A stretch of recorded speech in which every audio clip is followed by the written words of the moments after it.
There's no such thing as an original story. We've talked about that a lot on this podcast, and we're not going to be really talking about that again today.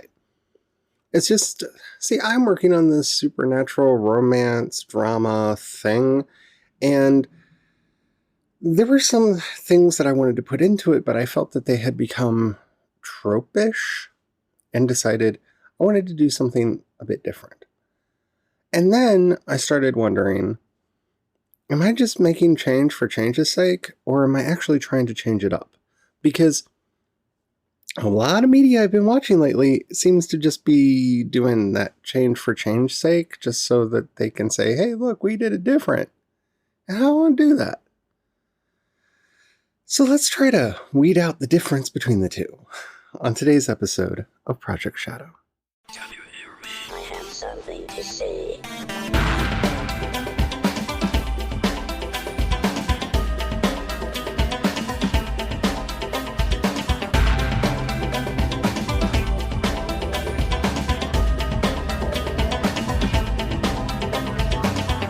Project Shadow starts now. Hello everyone, how are you doing today? My name is Charlie. You might know me better as sci-fi fantasy writer C.E. Dorset. And yeah, this is going to be a hard topic to talk about for two reasons. Number one, I don't have any firm answers. I have some feelings and quite a few thoughts. But I think that this is something that the community of fantasy and horror and sci-fi fans are starting to grapple with simply because of the sheer profuseness of content that's out there. That when I was growing up, it was so rare to see a sci-fi show or a fantasy show or a horror movie that was anything other than a slasher, that you just kind of rolled with whatever you got because, yay, you got something. And now there's choice and decisions and so many options that we're all like, couldn't that be a little bit different? And maybe it could. And maybe it should be. And maybe it shouldn't be. So, the two shows, because I'm going to be talking about shows more than books, because they're the two examples that come immediately to mind when I'm thinking about this, that are great offenders for what I feel like is change for change's sake, are, The Order, which is getting a second season somehow, and Legacies. Now, The Order, basically completely rewriting everything, I feel like is a thing that they did just to try to keep everybody off center. Don't get me wrong, I can see where they're kind of taking some of the Skinwalker idea and putting it into the werewolf mythology and all of that, but it is a true hodgepodge of ideas where we have the Weird Secret Society, the Magic School, we have the Order of Werewolves, we have a mad scientist who's doing mad scientisty things, isn't there a golem in there? For reasons. Yeah, there is.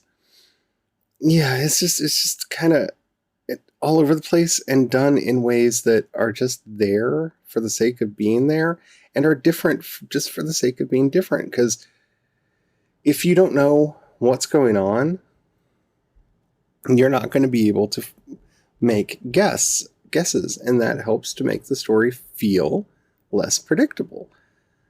But as I said in the review of The Order back when we originally watched it, it's not that much of a secret society if a kid can just go to the school and then talk to everybody about it and happen to have almost everyone that he talks to about it be a member of said secret society, because it's apparently a lot of the school for some reason. Yeah. That show had problems. It was interesting, it was fun, but it definitely had problems. And I think that's true for a lot of modern, let's just say supernatural fiction. I'm just going to limit to that right now, because we see this in Legacies all the time, where they take characters that we know and, oh, we're going to do it with a twist. And so this character is a phoenix now, and this character is a fairy now. But isn't it funny because they're overweight and not attractive like all fairies usually are? So we're clever, right? And this character is going to be this and that. Yeah, okay. All right, fine. I see where you're building from. I see where you're trying to go. Okay, I get it. But at the same time, you need to give some hooks. You need some handles. You need to have something to grab onto and hold onto. And at least they've been fairly consistent with the vampires and whatnot that were established in the original series that this show has grown out of. But yeah, it is what it is. Motherland, Fort Salem, the show that I love and am so befuddled by. I get the changes that they made. Witchcraft is different but similar in this series, and I could tell you exactly where the inspiration came from. Somebody was either studying something or reading something about Buddhism or Hinduism, and they got to the idea of the bija, the seed sounds, and went, that's really cool. And what if that was the basis for all witchcraft? And we based our entire witchcraft model off that, and ... And it works for the most part. It's an interesting thing. It changes the way you think about magic spells because there's still a verbal component to it, but it's this resonance that they're making with their voice that is also really interesting because I don't want to give away too much if you haven't seen the show, but apparently only witches are able to make some of these sounds. So, okay. That's interesting. I do need you to explain how those vibrations create magic and how all that's related because, I want a truly hippie episode of the show because that's the only way you're going to get there. It's about the vibes, man. But I get what they're going for. They're trying to be unique. They're trying to stand out. Got it. I'm good. Some of the biggest strengths of the Chilling Adventures of Sabrina is how it doesn't really subvert too much. Satan is Satan, Lilith is Lilith, and they're kind of who they are. I mean, there's not a lot of change done there. The witches are witches. I guess the one thing that they did that is different from most witchcraft shows is they went whole hog in on the idea that witches are part of the Church of Night, which worships the devil and do actually sell their soul to the devil. But it's fresh in that shows had dropped that trope for a long time. But I mean, that's as classic as the idea of a witch. So, it really isn't reinventing the wheel in that way. It's doing that more so through characterization and stylization and how it's telling its stories. And I think there's place for both. My concerns when it comes to my own fiction and the work that I'm producing and what I'm seeing out there is needlessly complicating stories that don't need to be needlessly complicated. Now, I know I'm doing a whole series on Picard over on Band from Margot, which is my Star Trek podcast, which you can go check out, but I just finished a rewatch of Star Trek Picard, and one line from Narek just stands out to me because it violates what has been said throughout Star Trek. And Narek says that the story that he's telling them about the end of the world predates their arrival on Vulcan, their ancestors' arrival on Vulcan. And I don't know if this is a mistake and he was meant to say Romulus and they just messed it up and nobody caught it, or if they're now trying to say that Vulcans didn't originate on Vulcan because, okay, that's new.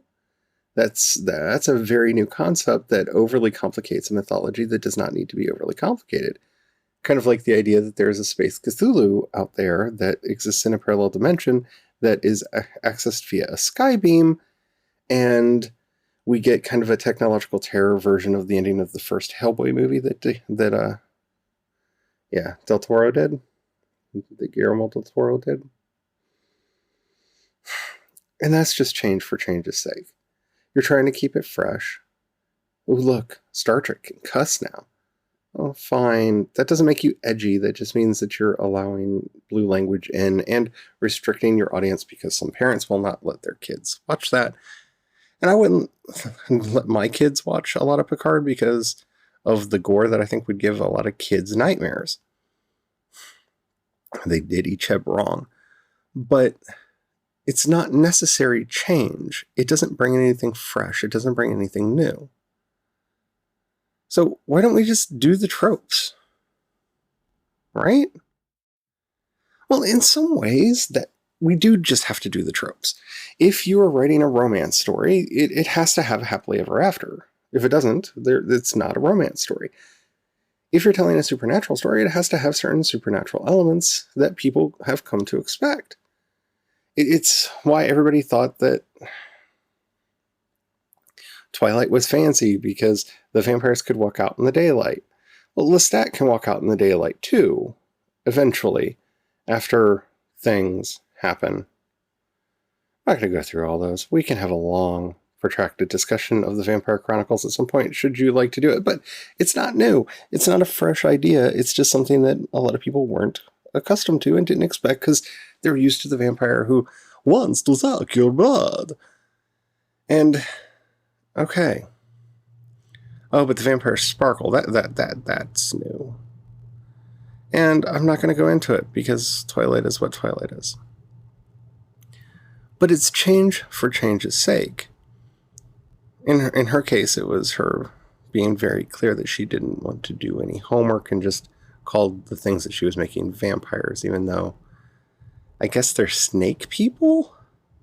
I had a really hard time following that. Anyway, enough of the Twilight stuff. There are some tropes that we do have to keep. I mean, we do. Because they're the ones that define the genres that we write in. As long as we're going to be working in genre fiction, there are certain tropes you do have to keep. And yes, it can be fun to subvert them if you're smart and clever enough to actually find an interesting way to do that, and not to just be like, haha, you thought we were doing the trope, but we weren't, haha. Because that's not subversion, that's just being a word I can't say because I want to keep my clean tag. But I think y'all know what it is. So, and I don't want to talk about the specific situation that I'm in this thing, because I don't yet. Mainly because I think it's going to be a plot point over who all is this thing. But I'll just say there's a supernatural species that I wanted to introduce into the world. I wanted to introduce it into the setting and into the book. And it's one that I feel, especially over the last 5-10 years, has been so overly done and done in ways that I either enjoyed, like with the City of Bones books, because I enjoyed those books more than I should have.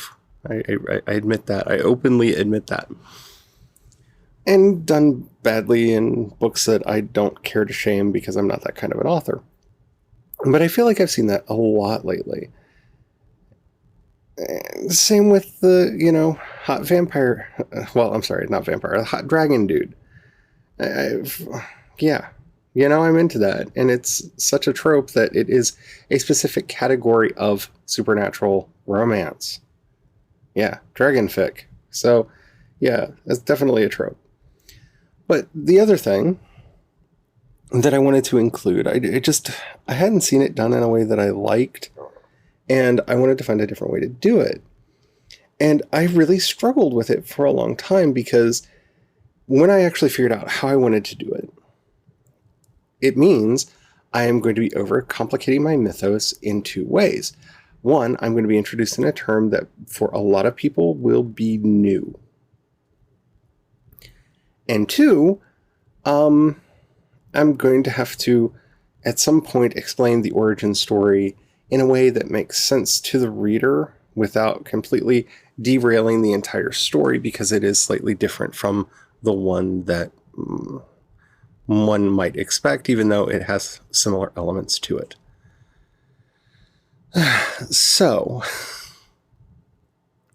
the argument inside my own head was, do I do it or not?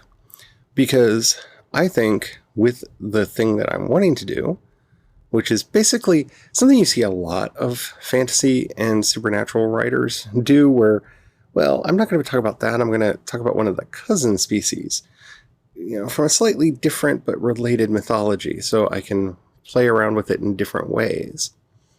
That's kind of what I'm doing. And that can work when you're being respectful. It's kind of why I did the religion episode last week, because being respectful for me is really important, and something that I really would like to say about my fiction is that it is respectful of the cultures depicted in it, unless they're Nazi-ish and then they just die because they're Nazis and Nazis are bad. just saying. I have some exceptions to that. I need to be nice to all cultures rule. And Nazis are a big exception to that. I don't have to be nice to them. So when I was working this out in my head, I came up with a very simple rubric on when it's not just change for change's sake. It's not that I want to include this cousin species that a lot of people probably haven't heard about, just to be like, ooh, look, cool. It's because I feel like if I use the other term, I'm bringing a lot of baggage with it that I just don't want, that I don't need to have in my story, and that I feel like I would be fighting against in some ways to tell the story that I want to tell. And that, for me, makes for a valid justification. This story, for example, has several different kinds of dragons in it, because I love dragons. Y'all should know that by now. I love dragons. And so it has several different kinds of dragons in it. And I'm not making any bones about that. Now, my dragons are different from a lot of other people's dragons, and similar to some other people's dragons. Because I noticed this since my book, The Chain, came out. There are a lot of dragons that are like the dragons in there, and I'm not saying it's because of my book. I'm just saying that ideas sometimes proliferate all at the same time. But I don't mind calling them dragons, because they are dragons. You know what a dragon is? We're good. Okay. I can make the distinctions that I need to make. I don't mind a lot of that baggage coming in. I don't mind it. And same with the use of the words fae and fairy. I kind of like the baggage that people are bringing with it. I'm okay with that. This other one that I'm not saying, I feel like it would burden the story in a way that would distract from the story itself, because it has certain connotations to it that I don't think there are any way around it in the time frame of the story I'm wanting to tell. And I don't mean like that in when the story's set. It's just, this is a story that's going to take place over a short period of time. And I feel like if I'm fighting people's expectations for how a particular group should work, then it's going to be problematic for me. It may not be to any readers. It may not be to any readers whatsoever. But for me, I'm going to have, every time I type those words, I'm going to have a certain thought in my own head, and that's going to work against the story. So since that's the case, it is a change that needs to happen. I'm mixing it up. I'm changing things up so that the story can stay fresh and stay true to its own identity. And I'm sure a lot of other writers that I feel just change things up for change's sake did the exact same thing. But, I can't get into every writer's head, and I would never claim to. But I think that that's what makes sense for me, because if I say that so-and-so is a Bavanshi, most people don't know what that is. And so when the Valentine's Day story came out years ago, back when the chain came out, a lot of people asked questions about what a Bavanshi was. And I had to explain and go through like Celtic lore and all this, and I had a lot of fun with that. And so I'm not opposed to doing that. And so, yeah. But that character was not introduced for the sake of complexity. It was because I wanted to write a story about a Bavanshi. And so I did. And I'm not stuttering. There's a difference between a Bavanshi and a Banshee. They're different things. They're very different things. Anywho, I hope this was helpful. I really do. I hope all these are helpful. If you have any questions, comments, or topics you'd like to hear discussed on the show, down in the show notes, you'll find a link to the voice message system. Keep it short, keep it clean so I can use it on the show. I would love to hear from you. You can also hit me up on Twitter and Instagram. I am CE Dorset on both. You can find links to everything that I do over at projectshadow.com. Yeah. If you've got $1, you can pass my way. In the show notes, you'll find a link both to listener support and my Patreon. Thank you so much to everybody who does that. It means the world to me. If you don't have any money right now or you don't feel like giving, don't worry about it. I completely understand and empathize, because there's a lot of Patreons I would like to be giving money to, and I just don't have the funds for that right now. But if you do know anybody you think would like anything that I do, please share it with them. That helps out more than you know. Alrighty. I think that's it for me today. Until next time, stay well, stay safe, and don't forget to have the fun. Bye.